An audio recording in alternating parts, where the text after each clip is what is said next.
Hello, I'm Claire Smith and welcome to my channel. So today I'm going to take you through my entire perfume collection, and I'm just going to probably split this video into two parts. So this will be part one of two. And if you haven't seen me before, I make videos all about perfume. So if that kind of thing interests you, then please consider subscribing. And also please like this video if you do like this video. So let's get on with my collection. Part one. So this is my entire perfume collection. You can see on the left, I tend to keep the more summery, lighter, fruity floral ones. And on the right, I tend to keep the darker, more wintry ones. And in the centre, I have my core collection in a glass tray. So the stuff that I had before I was on YouTube and before I was buying ridiculous amounts of perfume.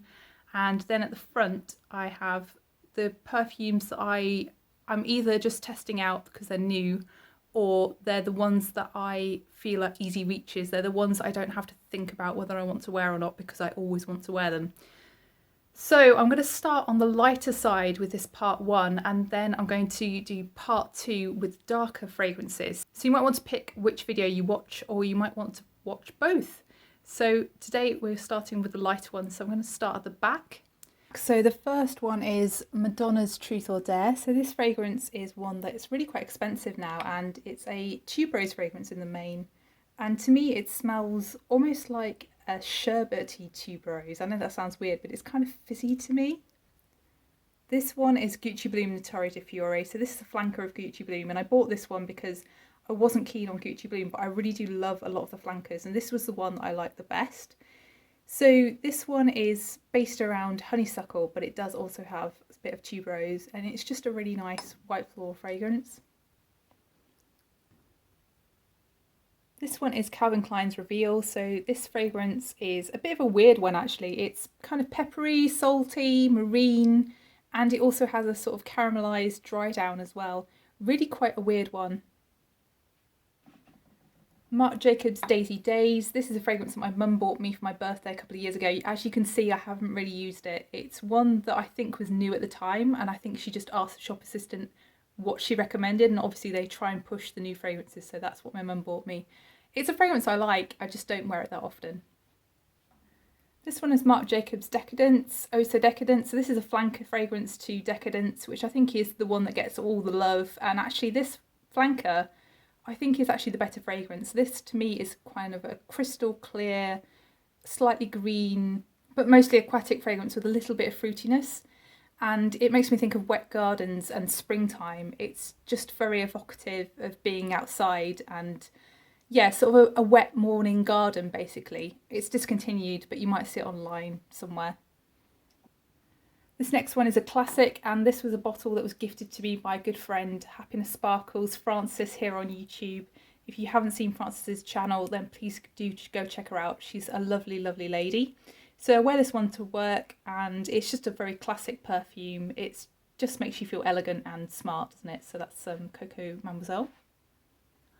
This next one is Lovely by Sarah Jessica Parker. So this is widely regarded as one of the best celebrity fragrances, I think, and for good reason. It's just a very clean, kind of woody, musky fragrance in the dry down, but it has a lavender top note and a very distinctive martini note as well to me. And yeah, I just really like this. It's sort of like a bedtime fragrance for me, this one. This next one is discontinued, I think, and it's Sarah Jessica Parker's Covert Pure Bloom. So this fragrance really is probably the thing that made me think that I wanted to get into perfumes. It was just something I saw very cheaply in a shop, and I thought, wow, if this is £7 and this is this good, what other things are in this world that I can go try? And yeah, it just made me want to discover YouTube, learn about fragrance, watch loads of perfume videos. So this one is a sort of tuberose fragrance mainly, but it's also got a mandarin note, and it's kind of a little bit coconutty in a way, but it's more of a coconut water. It's a really nice fragrance if you ever do see it. So this one is Ultraviolet by Paco Rabanne. So this fragrance to me looks like a UFO, and this is just a super sweet violety fragrance, but it does have sort of warming notes in it as well. It's got a few spices, and yeah, it's just a really nice fragrance. It's something that was totally unexpected for me, and I am quite taken with it, and I'm looking forward to wearing it more in the winter time actually, because I feel like it's a little bit too hot for it right now. This next one is a Miller Harris, and this is Violet Ida. So this fragrance, as you might not expect, does not have violet in it. and actually it's more of a carrot seed kind of fragrance. So to me, carrot seed smells like the bean bags that you learn to throw with at primary school, and it's kind of that smell, but it's also quite powdery, it's quite sweet, it's almost like makeup in a way. It really is a mood for me. It smells very vintage, but that's quite an interesting fragrance. It's Miller Harris one. So this next one is Metal Wave by All Saints, and this fragrance is thought to be duping Eau de Well by Diptyque, or also Tom Ford Metallique, I think, is also suggested, but I think it's actually closer to Eau de Well from what I've smelt. I think this one for me is a woody vanilla fragrance. It's almost metallic feeling, and it reminds me a lot of smelling pencil shavings, including the bit with the lead in. It makes me think of almost something like a dry tobacco as well. It's just a very clean but woody, comforting vanilla fragrance, perfect for the autumn. So that's Metal Wave by All Saints.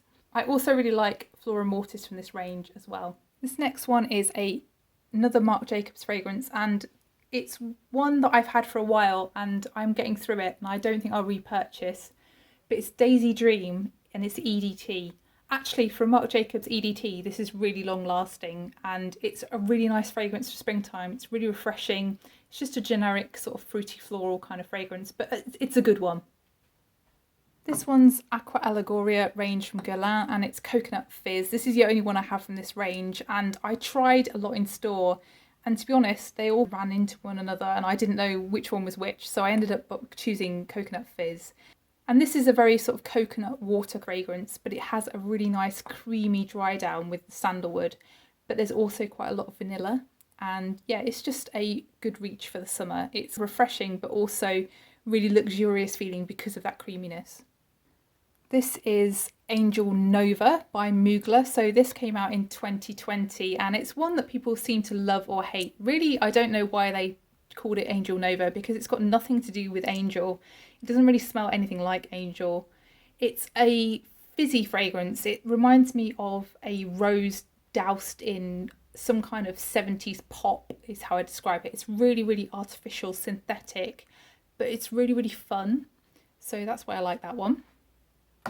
Talking of fun, we're moving on to the Moschino fragrances. So this one is Toy 2. So this is the teddy bear fragrance, and this has a white currant note to begin with. It's very distinctive for me, and it just has lots of watery florals. It's quite a fresh feeling fragrance, almost like a gummy bear fragrance, I think people describe it as. And it has that distinctive Moschino citrusy musk in the dry down, but actually this one I really do quite like. But the one that I prefer of the two is probably the headless teddy bear. And this one is Moschino Toy 2 Bubblegum. So this is a classic pink smelling fragrance. It has a really distinctive bubblegum top note, but that does just disappear pretty much instantaneously. It's one of the most disappointing things about this fragrance, that bubblegum doesn't stay. If it stayed, wow, I would wear this 24/7. It's just delicious. But actually in the dry down it becomes quite a rosy fragrance, and also there's a lot of cinnamon. But it's still quite nice in the dry down, just not as wow as the opening. This one is Alien Mirage, and this is a flanker fragrance that came out in 2020. And I think most people missed this one because, you know, other things were happening in 2020, weren't they? So this one is quite an almost sort of mineral fragrance. It has florals in there. It's something that I wouldn't really be able to discern the notes from. It's quite a sort of aquatic feeling floral fragrance, but it's just very, very creamy in a way as well, and it really does retain a feeling of Alien despite not having jasmine in it. It's quite a strange thing, that. And this is actually one that I prefer for summer over Alien. I think this one is just a little bit fresher, and it's something that you can wear in really hot weather. It has really good lasting power, and it also projects quite well as well. So that's Alien Mirage. So this next one is Prada La Femme, and this fragrance is a soapy fragrance to me. It's also got a kind of tropical feeling about it, but not really tropical, just almost tropical. And it has yellow florals. It's just very soapy, and I think it's perhaps not me. I'm still testing this one out. I bought this second hand. So I'll see how I feel about it, and it might disappear again. But at the moment, it's in my collection, so that's Prada La Femme. So this one is Kaleidoscope by Karl Lagerfeld. I find that such a mouthful. But this one is a green, violety, powdery but sweet, gentle anisey kind of fragrance to me. I really like this one, and it's one that I wear to work quite a lot, but it is discontinued and I don't have very much left. So the next one is actually a Kayali fragrance, and this one is Eden Juicy Apple 01. So I won this in a giveaway, and honestly, I would never ever have bought this fragrance. If ever a fragrance wasn't me, it's this one. I can't say I'm that keen, but I'm keeping it for a while and I'm going to keep trying it. If you want to smell like a school locker room, then this is probably the fragrance for you, but I'm not sure I want to smell like that. I think the thing I don't like about this is that it's got apple in it. I'm really not a fan of apple in fragrances. And the other thing is that it smells like a lot of other fragrances. I think actually, you could probably buy an Escada fragrance, or you could buy a Jimmy Choo fragrance and probably get a very similar smell. I'm just not sure this justifies its price point. So this next one was also a competition win, and this is Kayali's Vanilla 28, which I think most people regard as their best one from the original set of 3 fragrances they brought out. So this one is a very different vanilla actually. It's something that's kind of caramelized, almost a little bit smoky. And yeah, it's supposed to be for layering, isn't it? So I keep the Kayali's together, but yeah, I much prefer this one over Juicy Apple, Eden Juicy Apple or whatever it's called. I think this one is probably really good for layering. I haven't actually tried it with other fragrances other than with Eden Juicy Apple, but that's in my plans. This next one is hard to find now, and it's Flora Botanica by Balenciaga. I only have 2 Balenciaga fragrances and I love both of them, and I feel so sad that Balenciaga have discontinued their entire fragrance line because I think they were good. So this one is just a very sort of green smelling rose fragrance. So it has cannabis, it has mint. It's something that's really good for when it's really hot because it's quite refreshing, but it is really long lasting as well, and it does have good protection. So that's Flora Botanica. The next fragrance is one that I'm not particularly fussed by, and it's Versace Yellow Diamond Intense. So this fragrance is probably more floral than it is citrus, and I don't really find it that refreshing. I think that it's something that I was expecting to be wearing in the summer, but actually it's not really that summery. I think it's more sort of spring maybe to me, but yeah, I can see this one eventually being decluttered if I don't finish it. I think this one is really not a love for me, so that's Versace Yellow Diamond Intense. This one was a gift from Paola Bianca. So Paola very kindly sent me this one as she'd been gifted some fragrances from Theodoros Kalatinis and she already had this one.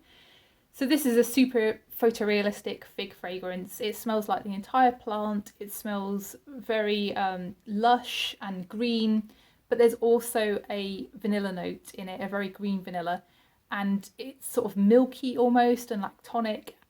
And as it dries down, it shifts from sort of milky but green fig into this figgy vanilla. And it's just very fresh, and it's something that's just very realistic, and it's good for spring. So that's Theodoros Kalatinis Alluring Fig. This one is one that people love to hate, so it's either love or hate with this fragrance. So this is Womanity by Mugler. So I have just this little 30ml and I don't have much left, and I probably should use it up actually before it goes off. But this is one that I tend to hoard. I don't wear it that often. So this is a salty fragrance, but it's not overly salty. It's not too much. Yeah, it gives you kind of like a beachy, dirty beachy feeling. I quite like this one, and I know that a lot of people smell fish in this and whatever else. The thing with Womanity is you can't try it because it's just not in stores. So you just have to blind buy it. And I think that's why it gets so much hate, because people have very strong reactions to it. This next one is another classic, and it's one that is going for a lot of money now. So this is the 2012 version of Miss Dior Eau de Parfum. And there's been 2 reformulations since this one. So this is more of a rose chypre fragrance. It's not quite so sweet as the 2017 version, and it's nothing like the 2021 version. So I find this one quite classic. It's the kind of fragrance that I never thought that I would actually enjoy when I first started trying fragrances more for YouTube. It's something that is really quite prim and like put together and elegant, and that's, if you know me, that's really not me. So I'm surprised that I like this one, and I think this is kind of a good introduction to chypre fragrances because it's quite a friendly one. So that's Miss Dior Eau de Parfum. This one is Coach EDP. So I got this fragrance for free when I was buying another fragrance, and I just didn't know what to get, and I just had to choose one basically then and there. I didn't know there was this offer on, and I plumped for this one. So this is a very fresh green rose fragrance, but it has a raspberry note and also a suede leather note. So it's meant to sort of give you the idea of the Coach bag. I quite like this. It's quite long lasting. It has pretty much zero projection, but it's quite a simplistic fragrance. I definitely wouldn't repurchase this one, but it's nice enough. So this next one is Cadren, and it's from Good Solomon, or Ori, I think the company might also be called. So Good Solomon are just a tiny little brand that you'll find hanging around on Instagram, and they have, I think, maybe 4 or 5 fragrances. I've tried 2 of them. I think they're both really good of what I've tried. So this one is a fragrance that's mainly based around cardamom, but there's also ginger and mint in this fragrance as well. And there's also a really fluffy jasmine note, and that is in both of the fragrances that I've tried from this brand. And yeah, I would recommend this one. For some reason, this fragrance always makes me think of fairgrounds at the seaside. I don't know why I would think of that, given what the notes are of this fragrance, but that's what I think of. And this one was given to me by Andreas, so thank you very much, Andreas. This next one is another sad case because it's a Balenciaga fragrance, so it's discontinued. So it's Balenciaga Paris, this one. And this is a very sort of green, violety fragrance. It has violet leaf and violet in it. And it's powdery and it's vintage smelling, but it's not too much. It's not too vintage smelling. It's kind of aloof and metallic as well in parts of it. And yeah, this is one I wear to work a lot because it's one that does project well and it does last a long time as well. So this next one is Insolence by Guerlain. And this fragrance has been reformulated now and put in a different bottle, but I'm not sure how different it is from this one. This is a kind of Parma violet fragrance, is how a lot of people describe it, and they're right, it is. And people also say it's a fairy fragrance. For me, it's a powdery violet fragrance. It's almost fruity. It's just very joyous. It's kind of childlike, but also vintage smelling. It's a really interesting fragrance for such a basic note structure. So that's Insolence by Guerlain. This next one is Dolce Garden, and this is a tropical feeling coconutty fragrance with a sort of body cream feeling in the middle of it. It's almost like, a moisturiser or something. And it's also got a really nice vanilla at the end of it. I think this fragrance is, nothing like what I would expect from the name. Dolce Garden doesn't really suggest a tropical coconutty fragrance. And actually, this is one that it just smells very smooth. It smells very creamy. So if you like that kind of thing, check out Dolce Garden. So this next one is Please Please Low by Issey Miyake.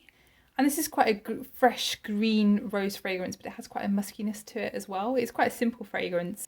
This fragrance weirdly makes me think of sweet pea flowers, even though there isn't a sweet pea note in this particular one. I think there is in the rest of the Please Please line. So maybe it's a power suggestion, but to me this smells like sweet peas. So the next one is a special one because this is a vintage alien fragrance, and I was searching for so long to try to find this. This is just a refill bottle, but I was so pleased to find the original formulation, and I also have the newer formulation as well. So this is the classic jasmine fragrance, isn't it? This is the one that is either love or hate, and it's something that I have to be in the mood for, but I do really enjoy it when I am in the mood. So Alien. So this one is Moschino Funny, and this is a very sort of bitter orange fragrance, and it has a woody, musky dry down, very much like a lot of other Moschino fragrances. But this one is probably my favourite of the ones I've tried. I've decluttered loads of Moschino fragrances because I just didn't like them, but this one I really do like. So funny, really affordable now, and a great summer fragrance, really refreshing. So this next fragrance is one from Reminiscence, and it's Les Notes Gourmandes Heliotrope. So this one is a figgy fragrance to begin with, but when it dries down, it turns into an almost kind of marzipan or plasticine almondy fragrance. It's really quite childhood evoking, and it also makes me think of the vanilla that's on mini eggs, you know, that kind of powdery outer coating of the mini eggs.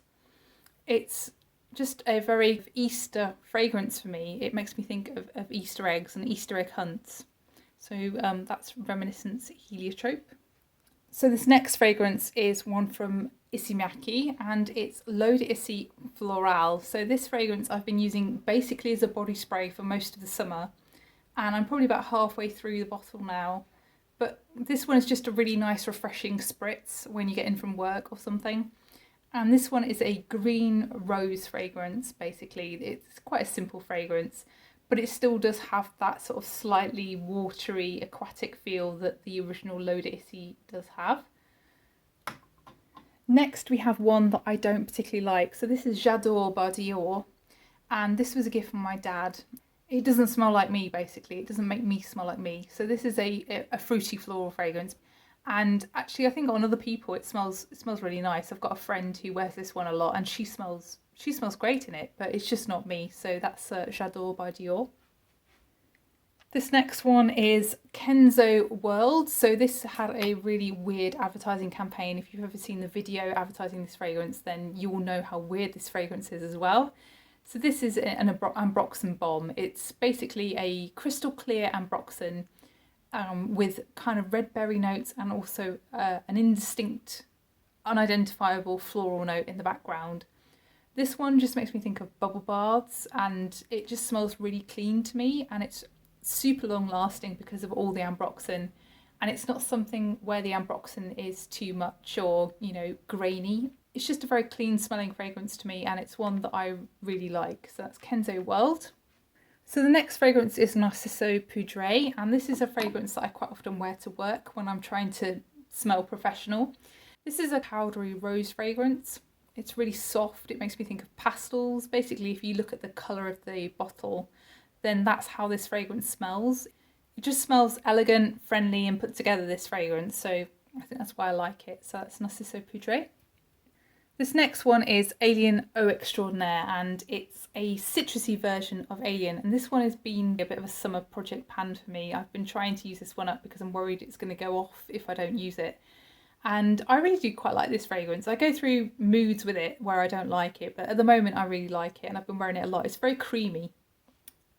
This one is Cerruti 1881, and this fragrance has been a major love for me recently. I bought this only a couple of months ago, and I've been really enjoying this fragrance. It just smells very vintage to me. It smells like the 90s, and it's just a load of different floral notes with a almost dirty smelling musk, but it's just on the right side of dirty for me.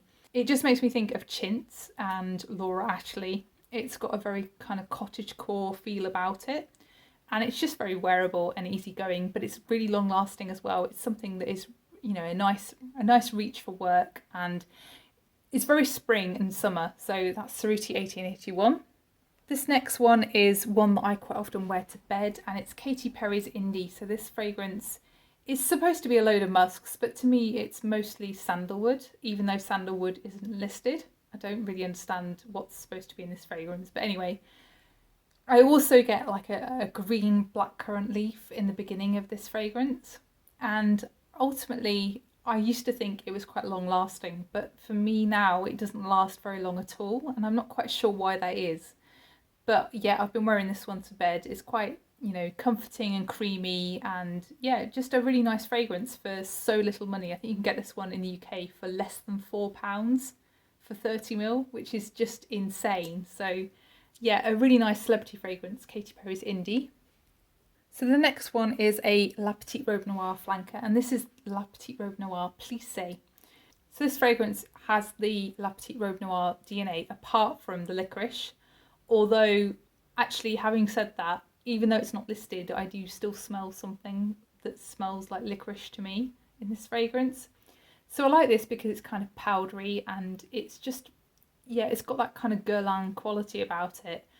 I really like Guerlain fragrances, and I feel like if I tried more, I would just buy more because I really do enjoy the ones that I have. So that's La Petite Robe Noire Plissée. And the final one in this video is Mugler's Eau Croisière 2020. So this fragrance was really, really popular, and I don't think you can get it easily now, but this one is a fig fragrance, but to me it smells like a pina colada, so it smells like pineapple and rum basically for me. This one is also really long lasting, and whilst it is described as a summer fragrance, I probably wouldn't wear this in summer because I think it's quite heavy. I think this one is a super friendly version of Angel, and I think even people who don't like the original Angel fragrance would still enjoy this one. So that's Eau Croisière 2020 by Mugler. So that's the end of part one. I hope you enjoyed the video. If you did enjoy the video, then please press the like button, and please also consider subscribing if you haven't done already so you don't miss part two. And I'll see you in the next one. Bye.